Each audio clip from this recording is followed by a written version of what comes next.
P K. Madhavan എഴുതിയ മാളയുടെ ചുവപ്പ് താരകങ്ങൾ എന്ന പുസ്തകത്തിന്റെ പ്രകാശനം നടന്നു. റവന്യൂ വകുപ്പ് മന്ത്രി കെ. രാജൻ പ്രകാശനം നിർവഹിച്ചു. മാളയുടെ ചുവപ്പ് താരകങ്ങൾ എന്ന പുസ്തകങ്ങളിലൂടെ നമുക്ക് വായിച്ചെടുക്കാനാണ്.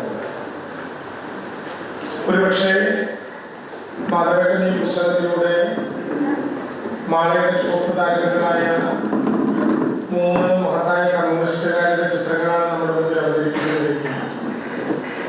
അവരെ കുറിച്ചിട്ടുള്ള ഓർമ്മ പുതുതലങ്ങൾക്കിടയിലൂടെ കടന്നു പോകുന്ന പേരുകൾ മാത്രമല്ല, അവർ ഈ സമൂഹത്തിൽ ഉയർത്തിപ്പിടിച്ചിരുന്ന പോരാട്ടങ്ങൾ മാത്രമല്ല, ആ പോരാട്ടങ്ങൾ ഉൾക്കൊള്ളുന്ന ഒരു കാലത്തെ പുതിയ തലമുറയുടെ ഓർമ്മക്കുറിപ്പുകൾക്ക് വേണ്ടി അഭിമാനവും അവകാശപ്പെടുന്നു എന്നുള്ളതാണ് ഈ പുസ്തകത്തിന്റെ അന്തസ്സത്ത.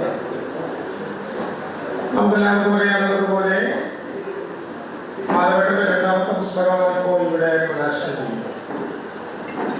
മാളയുടെ ചുവപ്പ് താരകങ്ങൾ എന്ന ഈ പുസ്തകത്തിന്റെ ഏറ്റവും പ്രധാനപ്പെട്ട പ്രത്യേകത, ഏതെങ്കിലും വിധത്തിലുള്ള അടയാളങ്ങളില്ലാതെ, ഏതെങ്കിലും വിധത്തിലുള്ള കെട്ടുകാഴ്ചകൾ വാക്കിലും പ്രവൃത്തിയും സൂചിപ്പിക്കാതെ, ഒരു എഴുത്തുകാരന്റെ മനസ്സിൽ ഒരു കാലത്തെക്കുറിച്ച് അടയാളപ്പെടുത്തിയിട്ടുള്ള എല്ലാ കാര്യങ്ങളും വളരെ പച്ചയായി ഏതെങ്കിലും വിധത്തിലുള്ള തടസ്സങ്ങളില്ലാതെ നമ്മുടെ മുന്നിൽ അവതരിപ്പിക്കുക എന്ന ഒരു വലിയ ധർമ്മമാണ് എഴുത്തുകാരൻ ഇവിടെ നിർവഹിച്ചിട്ടുള്ളത്.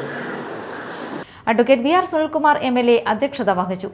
ചടങ്ങിൽ Mala grama panchayat president Bindu Babu, P K. Davis, K V. Vasanthakumar, M. Rajesh, K G. Sivanandan, T. Sasidharan, T K. Santhosh, K G. Sivanandan, P K. Kittan, M R. Appukuttan, K V. Unnikrishnan, K V. Sujith Lal, Kuzhur Wilson, K C. Jagajeevan തുടങ്ങിയവർ പങ്കെടുത്തു.